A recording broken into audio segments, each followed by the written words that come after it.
If you've ever wondered who's to blame for modern consumerism, there is no answer as accurate as the Victorians. Welcome, friends, to Christmas cheer. What, did this just not give it away? Yeah, no, I wasn't being dramatic. The Victorians are to blame. And for context, I was going to make this a different video. Um, Here we are. You all get me talking about Christmas with Christmas setting. I really enjoy this setting. I'm really proud of how well I've positioned this. Hello, for anyone who's new. My name is Rowan. I am a history nerd, writer, obsessive fangirl, and today I'm Christmas enthusiast. I usually am a Christmas enthusiast, but today in particular, I am highly, highly interested in the question that is modern consumerist Christmas. And a lot of people have a lot of contentious feelings about consumerist Christmas, about capitalism, about all these big words. We're not going to be talking about that. No. Because I'm a history major. I get to talk about that enough with my classmates who don't know anything. Today, we are going to be discussing the majestic, the magnificent, historical piece of cinema that is 2000's How the Grinch Stole Christmas. And yes, I do have the widescreen DVD that is quite potentially older than me. Today, my friends, we will be looking at why this film and modern consumerist Christmas can be directly linked to the Victorians and Charles Dickens. Yes, I am connecting Charles Dickens, Queen Victoria, Jim Carrey, and Coca-Cola. If there were ever a combination of 4 words that are likely to elicit controversy, I think I found a great one. Don't worry, we're not talking about imperialism. That's a later video. The thesis of this video, because I've been stuck in academic hell for a long time, basically boils down to I like Christmas. If you're watching this video, you might either hate it or be interested in it. And I like Victorians. For everything they did? No. For the fascinating way in which they impacted our modern society? Yes. And as such, today we're going to be discussing why this film and its majesty can be directly traced to the Victorians. What, you thought that was going to be fancier than that? That's exactly what we're talking about today. Now, like all of my best work, this video has absolutely no script, so you guys just get to see me ramble about Christmas for 20 minutes, which, I mean, why not? Why not have fun? It's Christmas, guys. Let's enjoy ourselves. In essence, this video has 3 parts. Part 1, we talk about the Victorians. Part 2, we talk about the 1950s. And part 3, we actually get to this movie because I am both an English and a history major, and therefore you all get the best of both worlds when it comes to video essays, historical context, and literary analysis with a lovely little dollop of 1950s consumerism in the center for connective tissue. This brings us to the Victorians. Who are the Victorians? If you're not aware, the Victorians, for historical purposes today, refer to the period in which Queen Victoria ruled, in which England is arguably in one of its golden ages. It was part of the Industrial Revolution and the beginning of most of our current environmental problems. Thanks, coal mining. Yay. Which brings us to the important and entertaining discussion that is, how did the Victorians influence modern Christmas? Well, the Victorians were the beginning of consumerist society as we see it today. They were the beginning of packaged products with brand labels and brand name association. Modern marketing is descendant from the marketing of the Victorians, especially the Victorians in England, London, all that time, and especially in Christmas. This is because the Victorians had a deep love of Christmas. It's fascinating. They were obsessed with it. Most modern Christmas traditions that we see today can be traced to the Victorians. The biggest of these in terms of consumerism, however, are mass-manufactured toys, Christmas cards, Christmas traditionalism being marketed to you as something you can buy, and of course, the Christmas tree. Now, I'm not going to get into the lengthy origins of the Christmas tree because they're long, they involve Yule, and they involve a lot of interesting pagan stuff that I'm not going to get into in this video because that would be an hour-long tangent. So suffice to say, the popularization of the Christmas tree can be traced specifically to the Victorians and to Prince Albert, Queen Victoria's husband, who brought over the Christmas tree tradition and started doing it with his wife and children. This, therefore, was publicized because, yes, tabloids about the royal family existed in the Victorian times too, and there are quite a few famous drawings or images or prints of Victoria and Albert with their Christmas tree. This influenced the upper class to do it, and then therefore the middle class to do it, and that slowly trickled down into the lower classes. Now, another critical factor of this, similar to the associations, I'd say, of modern pop culture between a famous queen with a golden age of England and a famous literary work of genius, second only to that of Elizabeth and Shakespeare, we have Queen Victoria and Charles Dickens. Charles Dickens, who is well known for a variety of works of literature, is probably most popularly known for A Christmas Carol, at least in the modern day, by those who aren't literature students. A Christmas Carol, which has been parodied, well, yeah. There are a lot of remakes of this book. They can be boiled down to various ideas, various descriptions, and most of all, they can be boiled down to, well, consumerism bad, actually. Charity good, actually. And I'm simplifying for the sake of this is what the adaptations are doing. The actual context of Dickens' book is very detailed and very intriguing, and I highly recommend you reading it if you want a better grasp of Victorian society. However, one critical aspect of Victorian society that Dickens captures really well is the class divide, because that was a key aspect of Victorian culture. There was a class divide. A class divide between not even factory owners, just more well-off middle-class people and the working poor. And I say the working poor because these poor people were working, oftentimes to their grave. The Victorian factory worker is something that has been parodied a lot, but it is important to this context of this idea of Christmas, this mythologized element of consumerist Christmas. Because this theme of A Christmas Carol, this idea of generosity and charity, has remained associated with Christmas. And yet, the dichotomy of it is still inherently connected to consumerism.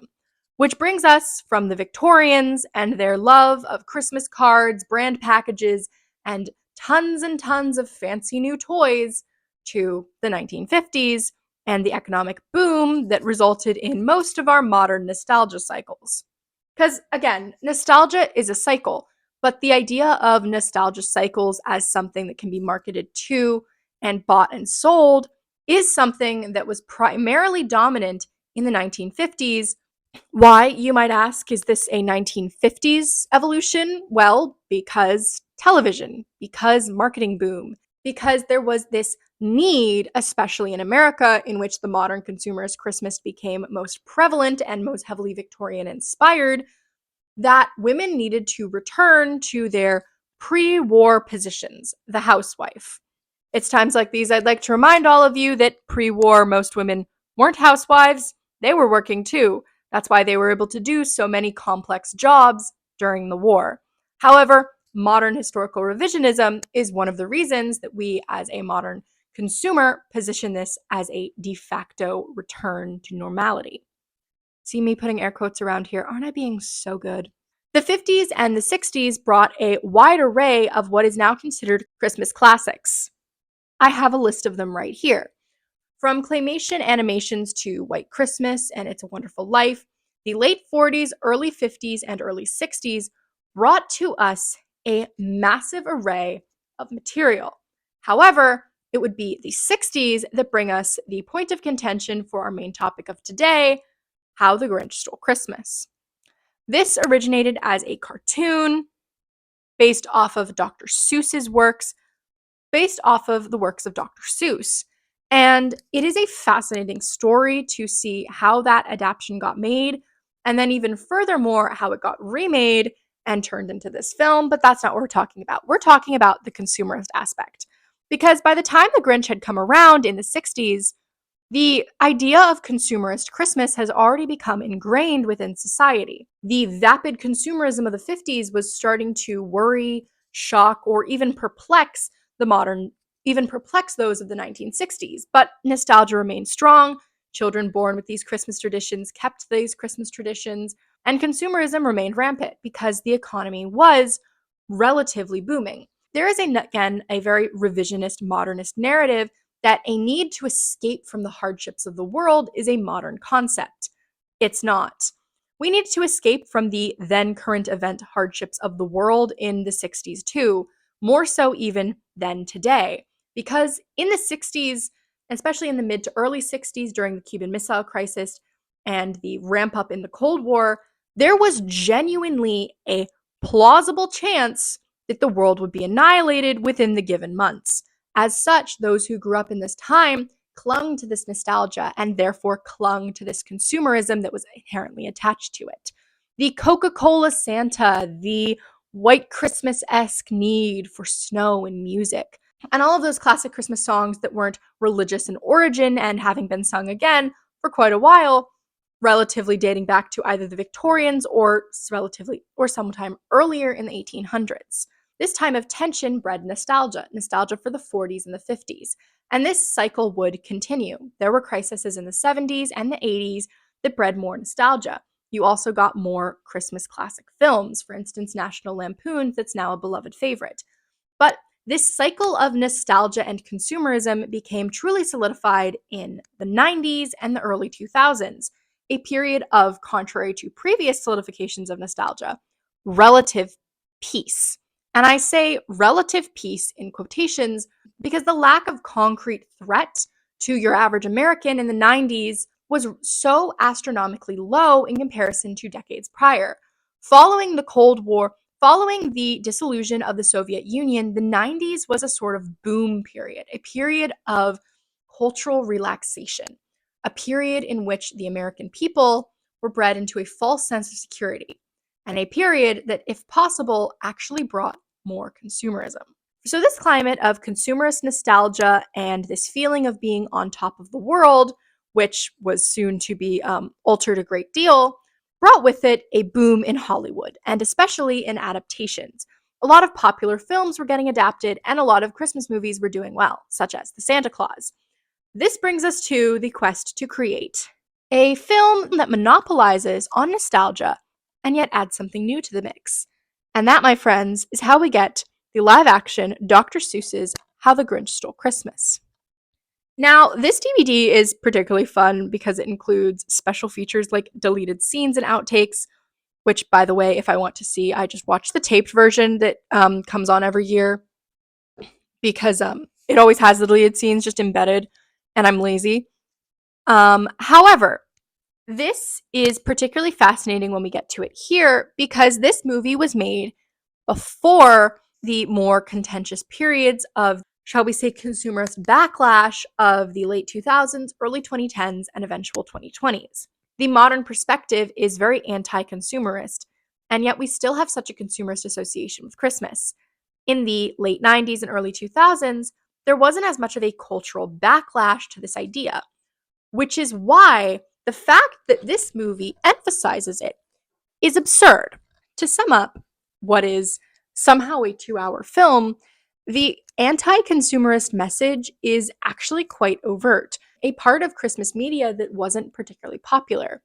Specifically, in the fact that a lot of other popular Christmas films, while they do have a theme of getting back to the true roots of Christmas, or coming together for Christmas, or charity and love and goodness, they weren't necessarily anti-consumerist in so much as they were anti-rampant consumerist. They still believed that you needed to buy the gifts and have all the decorations and do all these things. And they believed this was a critical aspect of Christmas as Christmas was in its true heart and soul. But they didn't critique the aspect of consumerism so broadly or clearly as this movie does. Because this movie critiques it a lot. The entire premise of the film begins with Cindy Lou Who, played by a baby Taylor Momsen, as a character who, contrary to everyone else, is not as bought into the consumerism and actively questions them on it the entire film. Her entire hero's journey, or her entire character arc, is dependent on her questioning the consumerism and questioning her this Victorian ideal of Christmas. She thinks Christmas cards and Christmas lights and Christmas festivities are a bit much. She thinks the rampant shopping and the fact that her father has maxed out another credit card is absurd, whereas everyone else in the context of the film is cheering and celebrating and parading around this consumerist utopia. This idea that this film brings up, this anti-consumerist Christmas element, is actually even more developed than the original story and the original 1960s cartoon. Why, yes, it is present, it's more of a undertone. There isn't a reality factor to it in the same way as this film, in which things like credit cards and Christmas light competitions and cars and trees and this society obsessed with consumerist Christmas is as tangible and real. And that also traces back to a difference between a live action film and a cartoon. Things in live action are just considered to be more relatively applicable. Therefore, things in cartoons can be a lot different. There are a lot of details of cultural critique in shows like Avatar The Last Airbender that are overlooked because they aren't as, tangible, if not creepy, as this. As such, it is a clear line between the Victorian roots of Christmas and Charles Dickens and this eventual modernist evolution of it. And yes, they really, really liked Christmas in the Victorian day. I would go so far as to say that the Who's in The Grinch and Whoville represent the idea of the Victorian consumer. Specifically, the Victorian middle class consumer, the highly elaborate marketing schemes were based at. And in the end, this film is an adaptation not of a modern Christmas consumerism, but of a Victorian Christmas consumerism. And therefore, yes, I have managed to trace one of my favorite periods of history to my favorite Christmas film. There is my thesis. Enjoy.